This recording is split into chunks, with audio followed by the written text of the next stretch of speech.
Բարև ձեզ։ Այսօր ուզում եմ ձեզ պատմել մի շատ հետաքրքիր և անսպասելի որոշումների կայացման մեթոդի մասին, որը գալիս է Հին Պարսկաստանից։ Երբ առաջին անգամ լսեցի այս պատմությունը, մտածեցի սա պարզապես հին աշխարհի հերթական լեգենդներից մեկն է։ Բայց որքան խորացա թեմայի մեջ, այնքան հասկացա, որ դրա մեջ կա բավականին հետաքրքիր հոգեբանական իմաստություն։ Այս պատմությունը մեզ է փոխանցել հին հույն պատմաբան Հերոդոտոսը, մարդ, որին հաճախ անվանում են պատմության հայր։ Իր «Պատմություններ» աշխատության մեջ նա նկարագրում է պարսիկների բազմաթիվ սովորույթներ։ Եվ դրանցից մեկը վերաբերում է կարևոր որոշումների կայացմանը։ Ըստ Հերոդոտոսի, երբ պարսիկները կանգնում էին կարևոր հարցի առաջ, նրանք այն քննարկում էին երկու անգամ։ Առաջին քննարկումը տեղի էր ունենում խնջույքի ընթացքում, երբ մասնակիցները գինի էին խմել և գտնվում էին ոչ լրիվ սթափ վիճակում։ Այդ ժամանակ նրանք ազատորեն արտահայտում էին իրենց գաղափարները, առաջարկում տարբեր լուծումներ, վիճում, քննարկում, երևակայում։ Բայց ամենահետաքրքիր մասը հետո էր։ Հաջորդ օրը նրանք կրկին հավաքվում էին, արդեն ամբողջովին սթափ վիճակում, և վերանայում էին նախորդ օրվա բոլոր գաղափարները։ Եթե առաջարկը սթափ վիճակում նույնպես լավ էր թվում, ապա այն ընդունվում էր։ Եթե ոչ, ապա մերժվում էր։ Առաջին հայացքից այս ամենը կարող է տարօրինակ թվալ։ Ինչու պետք է որևէ մեկը կարևոր որոշում ընդունի հարբած վիճակում։ Բայց եթե մի պահ մոռանանք գինու մասին և նայենք մեթոդի էությանը, ապա կտեսնենք շատ հետաքրքիր գաղափար։ Մարդու մտածողությունն ունի առնվազն երկու տարբեր ռեժիմ։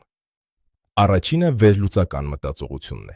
Սա այն վիճակն է, երբ մենք գնահատում ենք ռիսկերը, հաշվում ենք հետևանքները, ստուգում ենք փաստերը, փորձում ենք խուսափել սխալներից։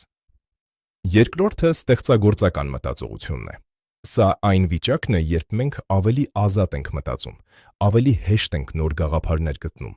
անսպասելի կապեր ենք տեսնում տարբեր երևույթների միջև։ Խնդիրն այն է, որ երբեմն այս երկու ռեժիմները խանգարում են միմյանց։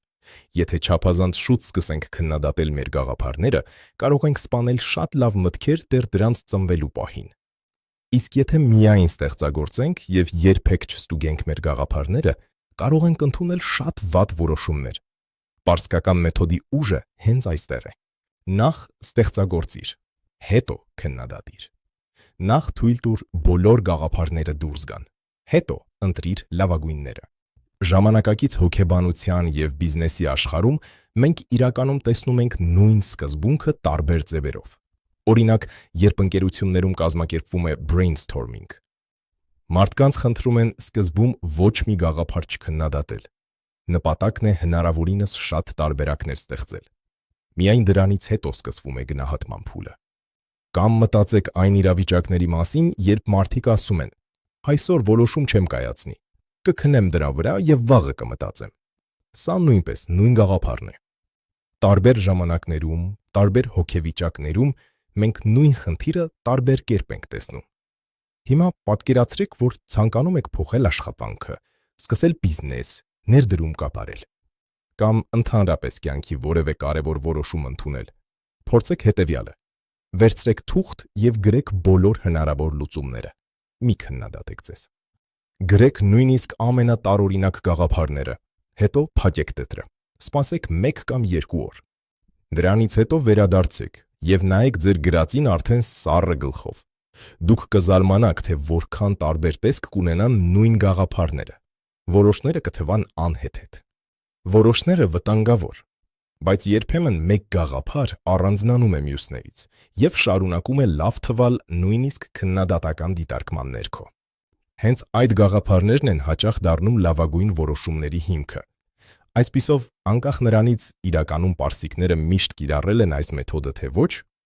դրա հիմնական գաղափարը չափազանց արժեքավոր է նաև այսօր։ Մի կայացրեք կարևոր որոշումներ միայն մեկ մտածողական վիճակում։ Ստուգեք դրանք տարբեր տեսանկյուններից։ Տվեք ձեր մտքին ժամանակ։ Ստեղծագործեք առանց սահմանափակումների, իսկ հետո գնահատեք առանց խղճահարության։ Եվ հնարավոր է, որ ձեր հաջորդ կարևոր որոշումն ավելի լավը լինի, քան երբևէ։ Շնորհակալություն դիտելու համար։